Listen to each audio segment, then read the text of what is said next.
Today, it all comes down to Georgia. Kamala Harris just wants fweedom. It's so cute. And Cosmopolitan magazine says obesity is healthy. What world are we living in? I don't think I was gone that long. We've got a lot coming up, and it starts right now.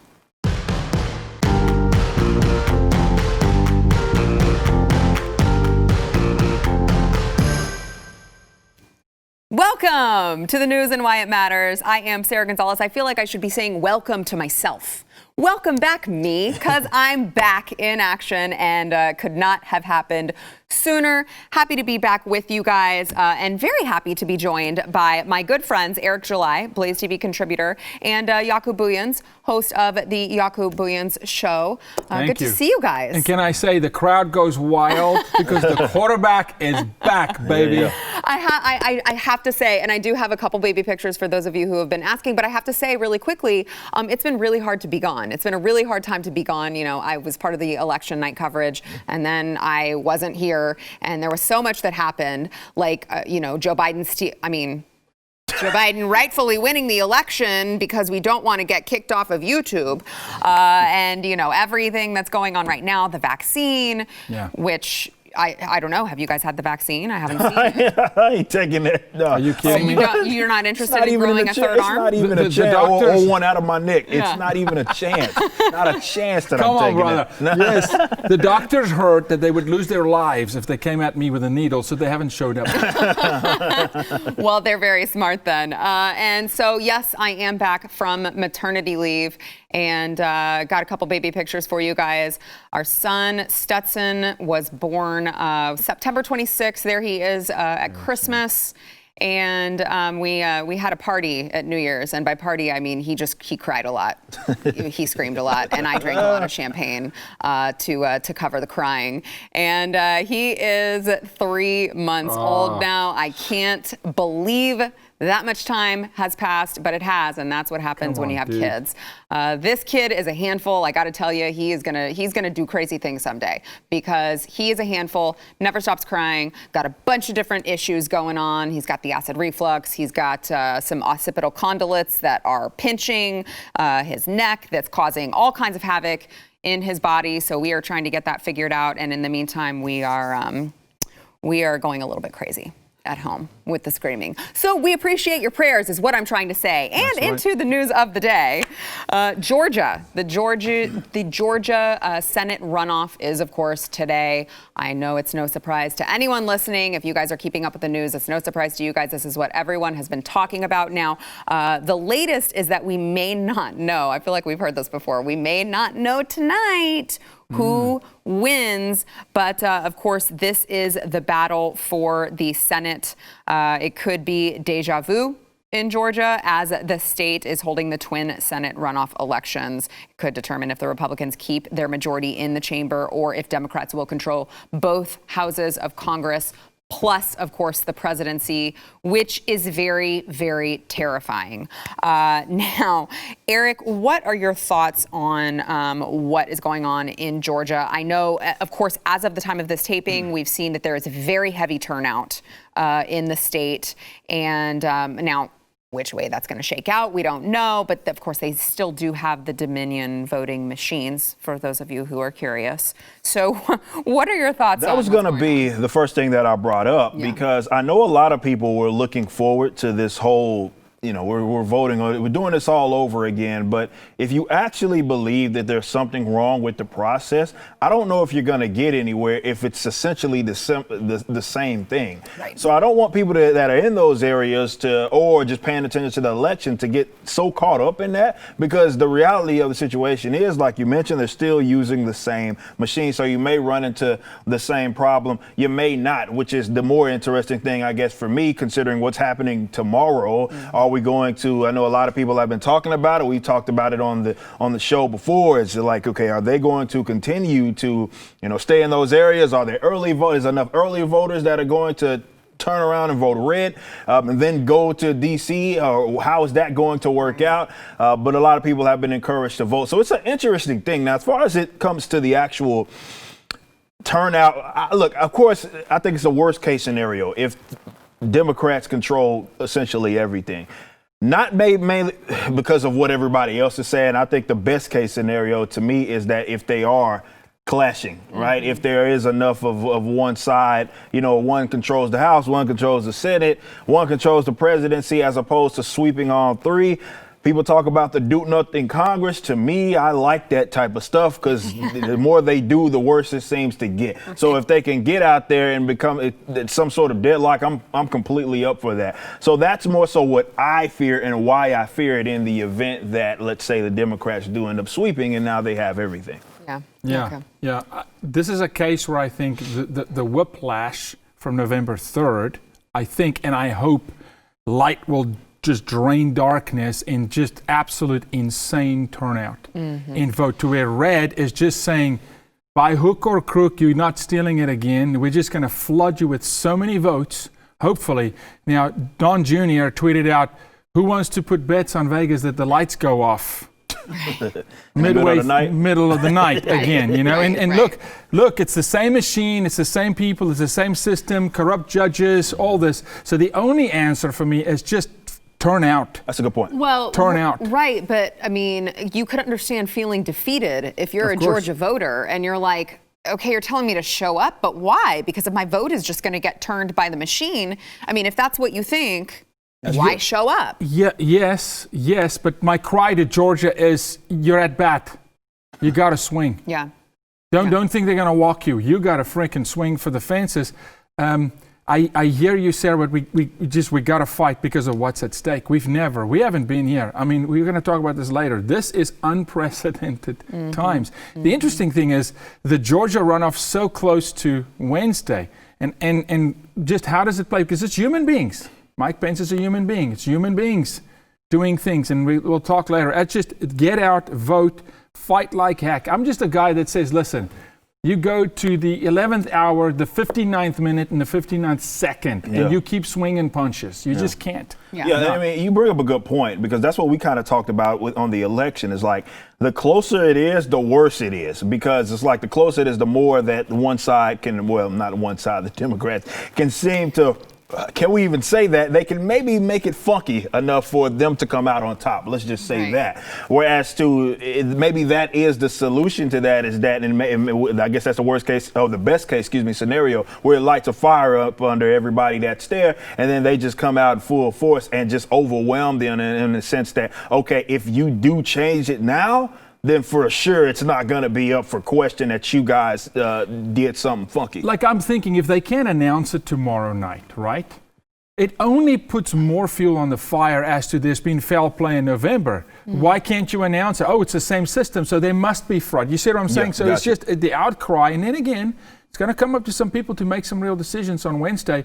But that's what I hope. And if you look at the presidential turnout for the debate for the rally the other night, it's strong. So I hope they're not defeated, Sarah. I hope they're going, just keep fighting. I hope. Let's talk about the senators and the challengers for just a second, because I do think that it is important to note when you're talking about a race that is supposed to be so close, right? These are both the two races that are supposed to be very, very close. We're looking at Perdue and Loeffler, and then you've got, of course, the challengers Ossoff and Warnock.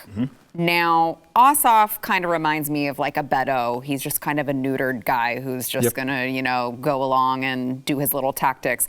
Warnock is terrifying. I mean, he is the Jeremiah Wright, breed.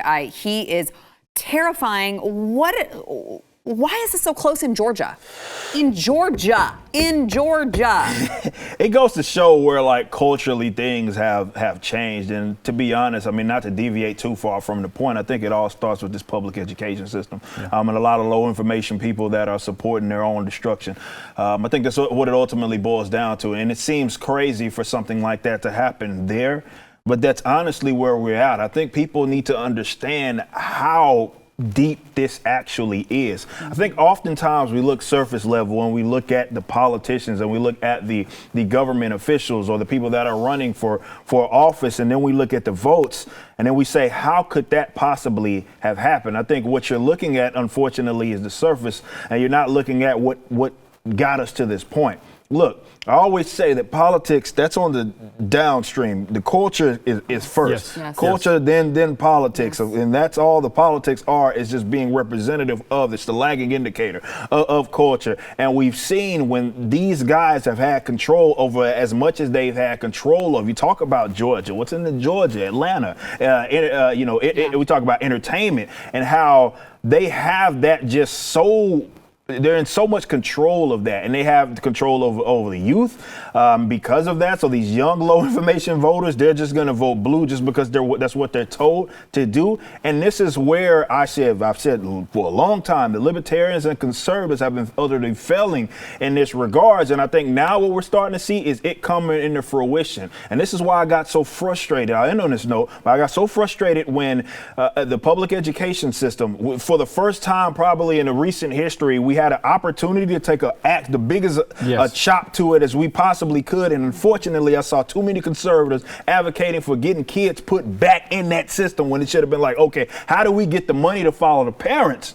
So they can decide where they want to go and how they want to use their money as far as so we don't have them double dipping. So if you wanted to take your kid to a private school, charter school, or whatever, you're not being taxed to cover both instances. That was a prime opportunity, and unfortunately they didn't take it because I think a lot of people are undermining how influential that is. They have youngsters, they have people my age. I'm only 30 years old. They got people my age and younger, top to bottom, because they have everything top to bottom from entertainment. They run your educational system, and that's why it's starting to show in its politics. Yeah, and you had a president who ran hard on school choice. Yeah. And I'm with you 1,000%. Just about everything I fight that's evil in this country comes from the school system. Yeah. Okay. I've seen it. You were with Glenn Beck and everything. Insane. It was a great special. But I'll say this to you. I think what happened earlier, so goes Atlanta, kind of so goes Georgia. And Atlanta is in bad shape. Yep. It's in bad shape, right? So, and it's all blue-mindedness, right? Indoctrination. But I think what you're going to see today, I hope and pray, is you're going to see the conservatives actually, and particularly the faith-based conservative, actually going to vote country rather than Loeffler, or however you say her last name, right? Loeffler, right? Because she is a novice, she's young, but I think they're going to look past some of that, because you said Jeremiah right. That was a really, really good analogy, okay? Because he's scary. Runoff is scary. That guy is using a church platform, spewing some incredible venom, right? And it's very deceiving, bait and switch. So I think the conservatives in Georgia is going to go, look, they fear that you may lose the nation and therefore fight for your state. And hopefully we can win a piece of the nation back by controlling the Senate. Speaking of losing the nation, just while we're on the subject, what happens tomorrow? What do you think? What happens tomorrow in the Congress? So I shared with you off camera, but I can share. I was on a call Saturday, and the president joined the call with 300, state legislators. And what people don't know, the founding fathers saw this day coming. They said if the election doesn't work and the Electoral College and the Supreme Court of the United States will not defend the Constitution, we're going to give full power to the legislators per state. Now, I don't know if people know this, but the legislators can decertify the vote on their own. They don't need a governor to call a General Assembly. They don't need their legal counsel. They can call it and go, we do not in good conscience, Eric, feel like I can certify that this is an accurate vote count for whatever reason. Dead people voting, minors voting, whatever, right?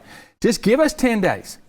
They have to do that. Now, I've got it on really good information. Many of them are doing it. So you're going to have Senate and House object, but you're going to have state legislators handing letters to, hopefully he presides, Mike Pence, to give him some backbone to say, we need 10 days to go investigate. That's the best case scenario.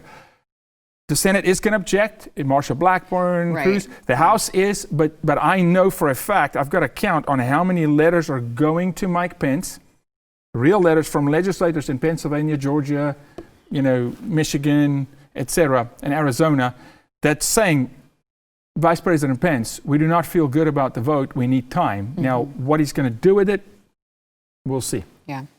Yeah, that's an interesting thing. And I think that, again, we talk about best case scenarios, and that may be what we're dealing with. And I don't think even people on the other side, like the Democrats who look at this and claim to care so much about democracy, which I think is the God that failed. But that's topic for another conversation.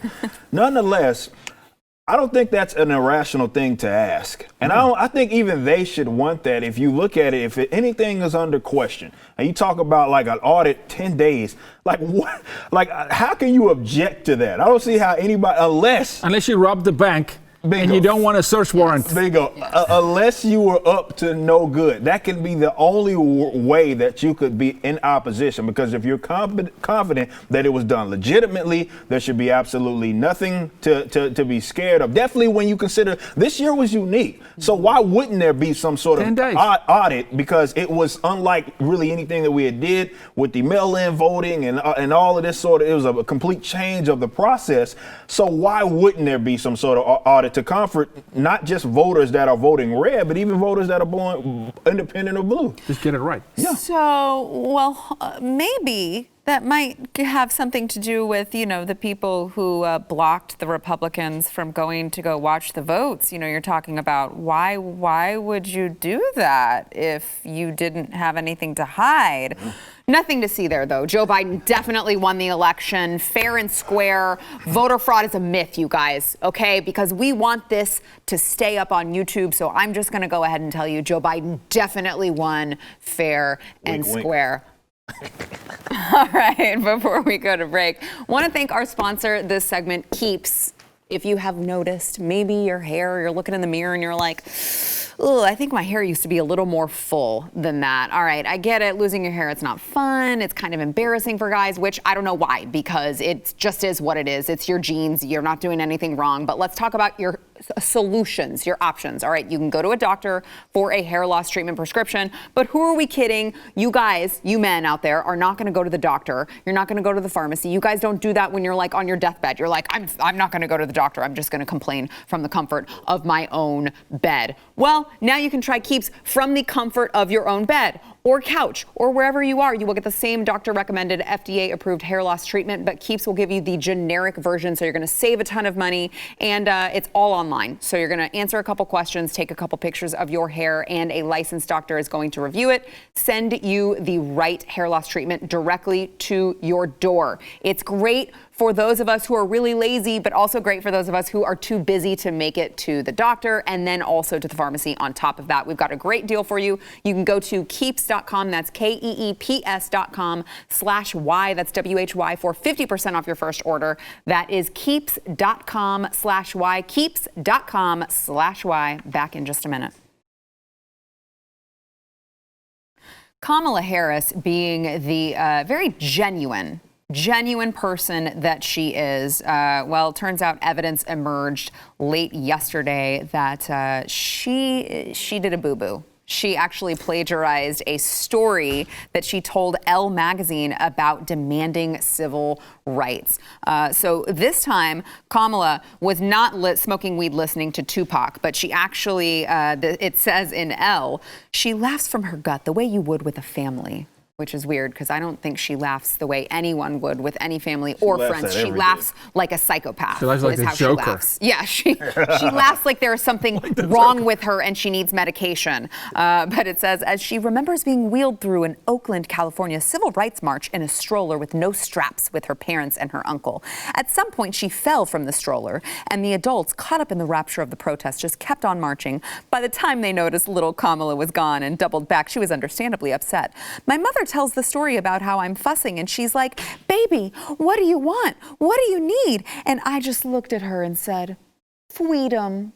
Oh my God, that's so cute. Well, yeah, well, it turns out Martin Luther King actually told a story quite similar. He said, I never will forget a moment in Birmingham when a white policeman accosted a little girl, 7 or 8 years old, who was walking in a demonstration with her mother. He asked her, what do you want? And she answered, fweedom. She couldn't even pronounce it, but she knew it was beautiful. You know what? Maybe Kamala Harris was that girl. Wow. That girl wasn't, didn't she say in debate? That girl was me. That girl that was bust was me. Maybe this was just Kamala. Maybe time just stands still. Or and she just is in the right place at the right time in all these different moments of history. Or she's just a lunatic. Oh. I think that's more so what it is. And between the smoking weed, even with the plagiarism thing, because y'all remember when Joe Biden was first running for president, he got in trouble for that exact thing. What is it with people around him? Yeah, I don't know about these guys and the whole plagiarism thing. But like, you have to understand, like, if you try to tap into the psyche of this woman, in which there's so many instances where it just seems like she's just utterly just making things up to try to, I don't know, bolster herself into this sort of prominence, or to make it seem like she is this big time freedom fighter. If you're tapping into her psyche, you'd have to think that something's going on. I'd argue that she's evil. I think evil people do that. I read enough comic books for.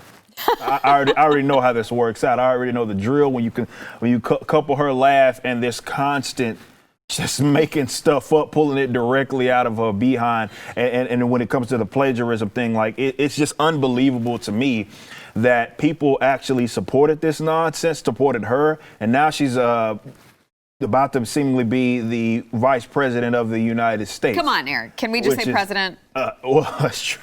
Can we? Depending on what way you look, that's on the horizon one way or another. I think it's safe to say. But seriously, like, America, like, how crazy are you, or how deranged are you that you sit here and support someone that seems to be maybe a little bit of a psychopath or something like that, in which they just make up something that just is not. I don't even think it's worth lying about something like that. Like, what are you trying to do there? Like, what you could have went without that particular story. I don't believe that was an instance. Maybe it's just a coincidence. And if they have the receipts and they provide them that was an instance that actually happened, maybe some sort of person that was able to verify this information, I'll take back everything that I said. Look, I can't help it, but I gotta say, chameleon. This is the chameleon of all time. She changes colors like every day. Look, whatever is politically advantageous. Number one, I'm a parent, you're a parent. A child falls out of a stroller, you don't just keep pushing. She doesn't advocate for freedom, by the way. No, she doesn't advocate for freedom. That's very important. There's no freedom. It's fweedom. Oh, excuse me. Yeah, but a child falls out of a stroller, you don't keep pushing. That number is true. one. I mean, there's a weight difference. Okay, so kind of there's where the story I've been like, oh no, heck no. But anyway, they must have been oblivious. Maybe they were smoking weed with Tupac. With Tupac. And that's, you don't know when your highs, I don't know what you're pushing. No, she time traveled. Oh, okay. She time traveled. Right? Gotcha. She got that flash thing going on. No, look, insane. Insane human being. Insane. Absolutely. Yeah. And why could America vote for an insane human being? Because they are as deceived. That's true. They eat it like pie. Yeah. I mean, this woman, it is frightening to think that individual is that close to the Oval Office, period. Yeah. I mean, going to walk the halls of the White House. I mean, who's she tomorrow? When serious decisions, I mean, you just don't know. Yeah. Well, this is like insanity. Well, and I mean, to your point, and to your point too, Eric, that she doesn't actually advocate for freedom. Not even close. So it would be a weird thing for her to say. Why would any of them utter that term? Like, to me, to hear definitely a Democrat in this day and age to use the term freedom, like they advocate anything close to that. They're all control freaks. She's a control freak. You fools are talking about 100 days of mask mandates. So y'all want to talk about freedom? Like, get out of my face with this nonsense. Like, but it's criminal that they get to just use that term like they somehow have, like they understand it. Yeah, like they actually understand it or advocate it. Substance doesn't matter. True. Substance doesn't matter. The same people who remove statues of people who actually helped set people free. Like Frederick Douglass. So substance doesn't matter for Harris. It's just the moment. It's like an animal. In the moment, say whatever. And look, there's Fauci, the same thing. They get away with it. Yeah. Because the people eat it up. That's the bigger concern for me, Sarah. Well, and how do people eat this stuff up? And what I was going to say was, now you've got not just a vice president who we all know will eventually become president. I don't see Joe Biden living out 4 terms, being like able to say 2 words, but you've got 2 people now, because Joe Biden, I feel, is the same way. I mean, you've got 2 shapeshifters basically who will only say what they want to say whenever it is politically advantageous, will paint themselves to be a moderate whenever it's politically advantageous, will become very radical whenever they think that it is going to do something good for them. So now you've got 2 people who you have absolutely no idea what their actual ideals are. And they didn't even have to run on that. They didn't they ran on nothing. Yes, Right. exactly. Right. Like, I'm not Trump. That was basically what they ran on. Dude for the sat most in a part. bunker because they told him, don't worry, we got it. But you know what I'm anticipating is going to happen? And it's just her nature. Because that type of a vixen, because that's a man-eater. That's a vixen, okay? I could make a joke here, but I won't. Go for it. I'll do it. With Kamala especially. Slip me a note, but I'll tell you, watch when self becomes more important. Should they take the White House, watch her turn her arrows on him. I'm waiting for that day. And, Well, I mean, and you've he's got- going to wake up one day and go, wait, what? Watch, because she's going for that seat. You know, come on.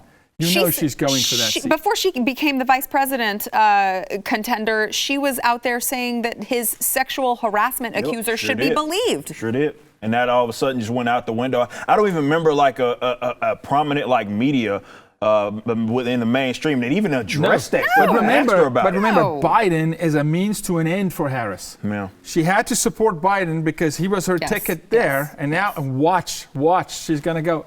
Now let's turn the arrows this way. Yeah. It's going to get interesting. Yeah. All right. We've got more to come. Back in a minute. Nobody reported on that. Yeah, like nobody They even just asked. squashed it on the website. Yeah, like nobody.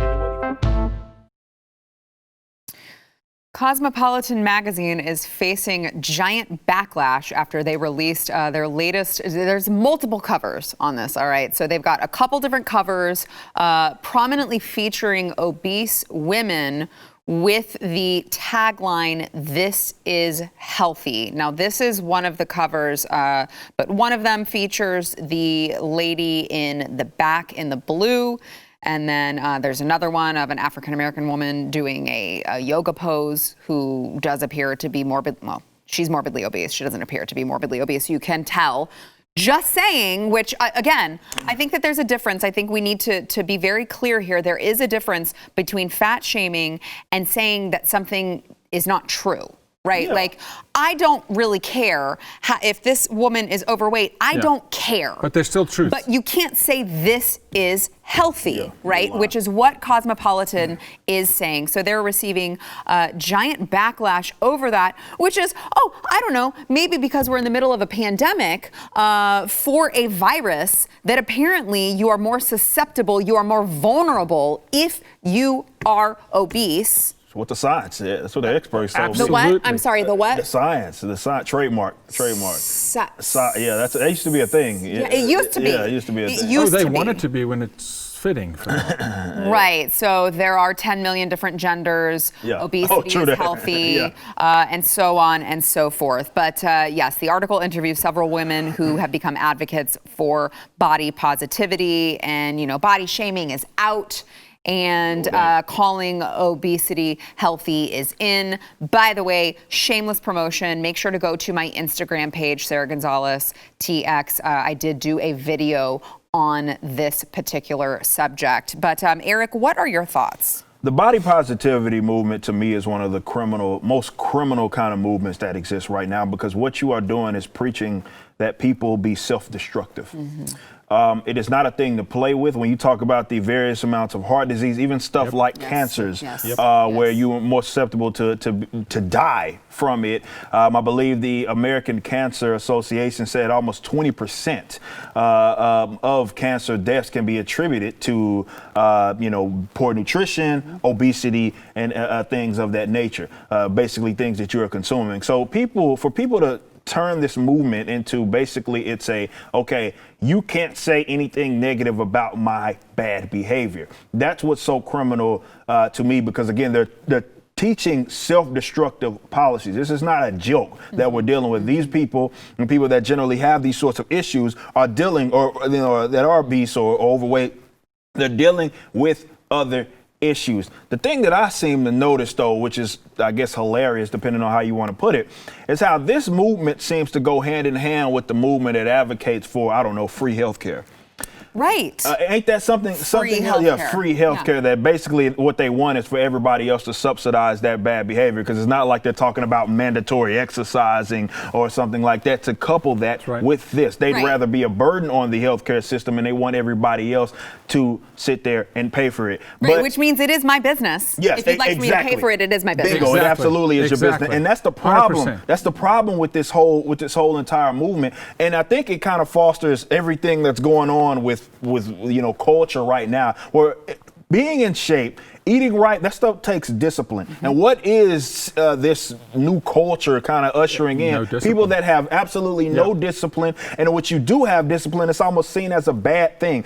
I was reading a story the other day in which the CEO of Whole Foods had said that when we talk about this sort of subject, maybe we should discuss, the nutrition element, the exercise element, to talk about, I don't know, not needing the health care. And for whatever reason, people saw that as like a crime, as if it wasn't a fact. If your doctor gave a damn about you, they tell you the same thing. That, okay, hey, you want to stop seeing us as much as you do, you probably should take care of your body. And the fact that we live in a country now to where if you point that stuff out, they look at you like it's something that is a problem with you. Look, I get it. It's one thing for me to say, I wouldn't walk up to a random person to say that, oh, you're fat. That's not necessarily what I would do. But what I would do if it was somebody that I cared about, I would absolutely address that. And for people to act like it's a problem, or rather that's healthy, that to me is the actual problem. Look, I got so much to say here, and I'll go fast. No, go ahead. You cannot move culture without changing language. Yes. Impossible. Yes.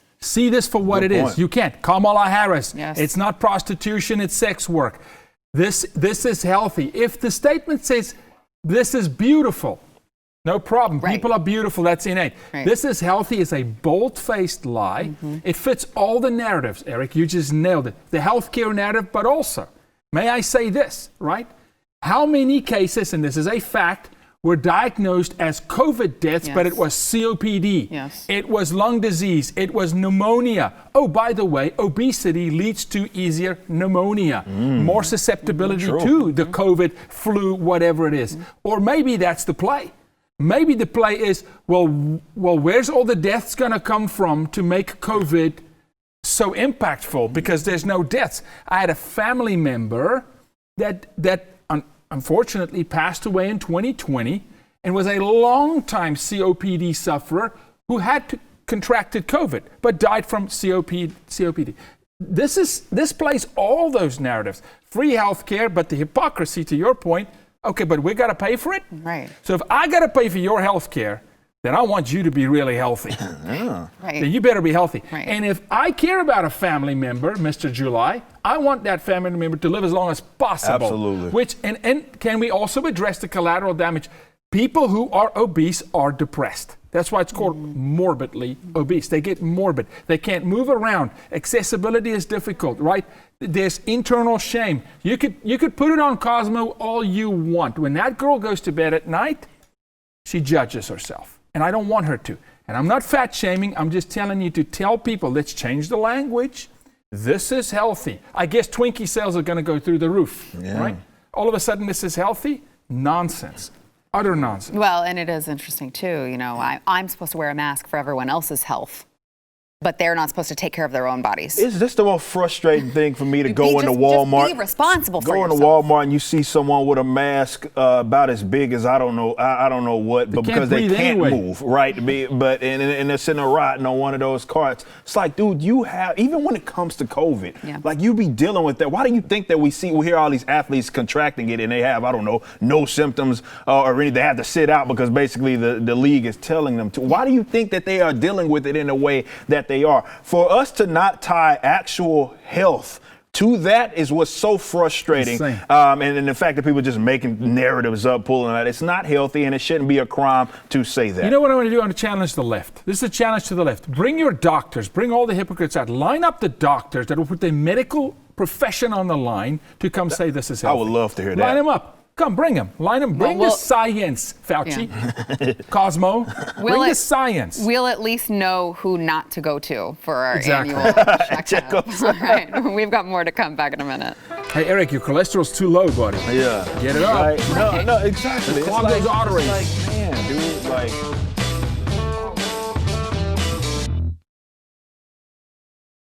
Speaking of COVID, California. California's crazy, you guys. Don't go to California if you live there. I mean, I get it. You want to save the place, but if it were me, I would get out. The city of Manhattan Beach in California is really worried about a recent spike in COVID-19 cases, and so I can't do this with a straight face. They've banned public sitting. You will no longer be allowed to sit on public property. They tweeted out, as a number of new COVID-19 cases continues to rise in Manhattan Beach and across the county, the city is closing outdoor seating spaces on public property effective Sunday, January 3rd at 10 p.m. Tables and chairs located in the outdoor seating spaces will be removed at that time. So if you are waiting for a bus, I guess, you're SOL. Or like wanting to picnic or. Of course, we are talking about how let's get up and get moving. Everyone needs to be healthy. Maybe that this is just secretly their ploy to get people or it has exercising more. To do with health. Maybe it has nothing. This doesn't have anything to do with the health. First things to get shut down were the gyms. Remember that. But no, this whole California thing to me is interesting because remember earlier on in this whole pandemic thing when they were locking everybody down. Mask mandates, and we were led to believe, like, you know, you had all the media darlings just all over this, like, see, they're doing it the right way. Yes. And then they had some explosion. It's almost like some of the early epidemiologists that were being shunned had said the worst possible thing that you could do early on was shut everybody down, because once you any sort of reopening, it's going to be an absolute explosion. Maybe that's what shouldn't have happened. Yet nobody seems to want to discuss their utter failure in that regards. And we see how Texas and Florida aren't having as much issues as they are, despite being relatively, at least compared to them, open. But how crazy is it that you can't sit on the bench at the park? So what the hell does that have? Maybe that's the same science, I guess, that goes with, like, you know, when you go to the restaurant or something like that, and then you can like go in a restaurant. You gotta have your mask though when you walk in. The front door. But once you sit down, I guess like COVID has like a height requirement. It's obviously science. Okay, yeah. That's why the kids don't get it either. See, it's the height requirement. Why are we talking about this? But COVID has its own. Look, I'll say, you can go to the park.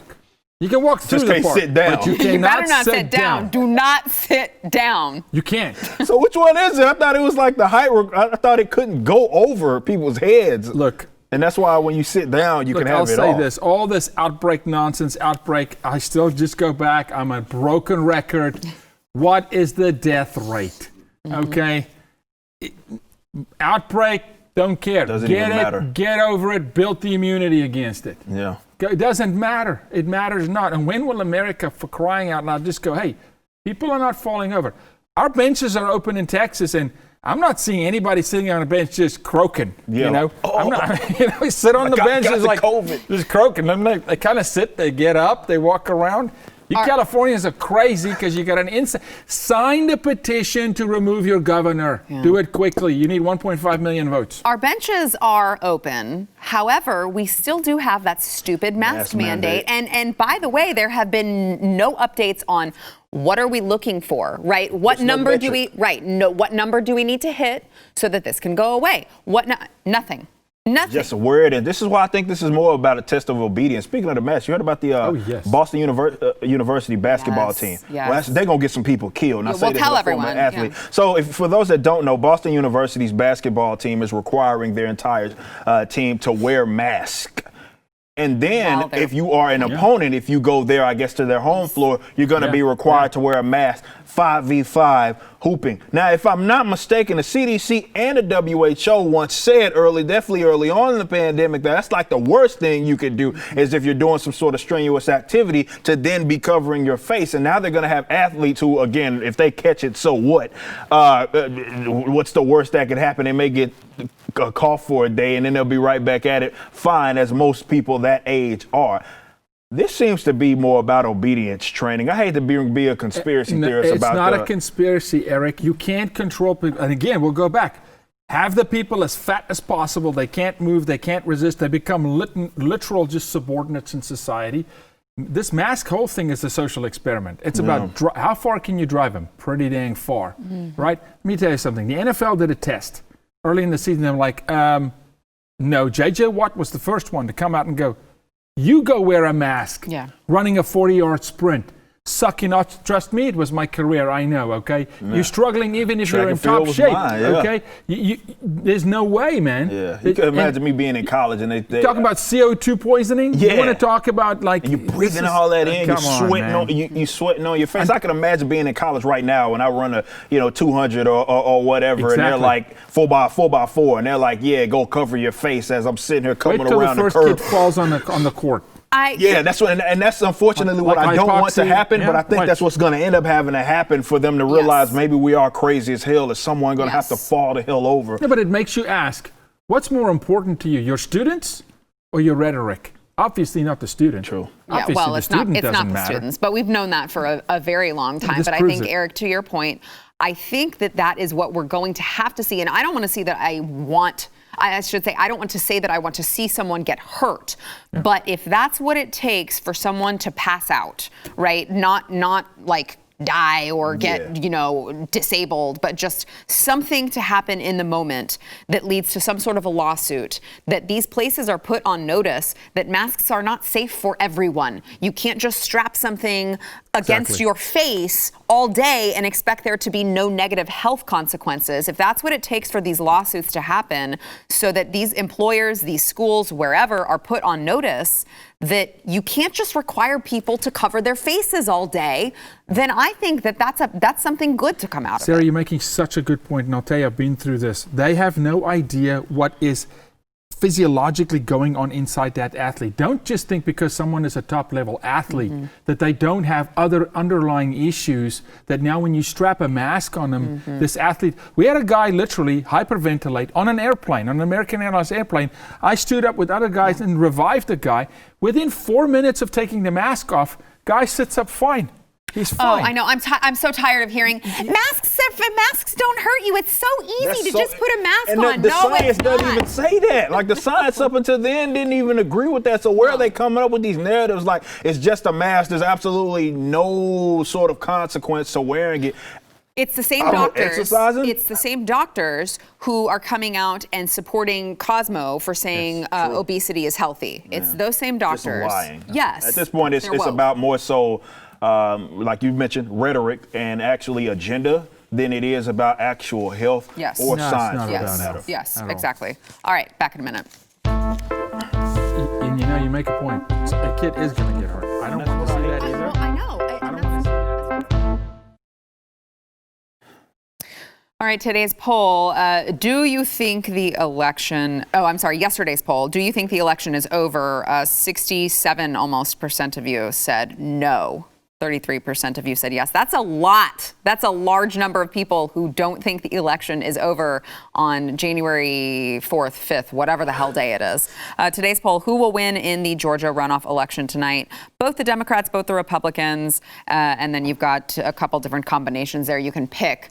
But what I would really like to remind you guys about is this. If you have not yet, if you're watching on YouTube, maybe you're watching on BlazeTV, wherever you are watching, we know you like to see our bright, shiny faces. All right, we get that.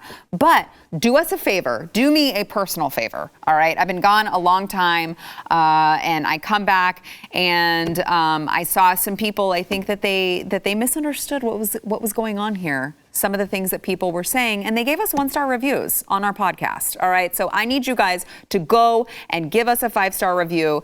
Just mute those people out. All right, they think their opinion matters, but it really doesn't here at the News and Why It Matters. So if you could, wherever you get your podcast, if you go to Apple Music, Stitcher, iHeart, wherever the heck you get it, because there's 10 million different places to get your podcast, make sure to subscribe to the News and Why It Matters, wherever you get that podcast, and make sure that you are rating and reviewing it 5 stars. Give us, we know you'd give us 10 stars if you could. Unfortunately, there's only just the 5. So make sure that you hit the 5 and make sure that you go in and just write a little something nice. Dude, make it about Eric July. Make it about Jaco Booyens. Yeah. Okay. Make it about Sarah's back. I'm just gonna say The Republicans win both tonight. Really? Come on. Well, let's hope so. Come on.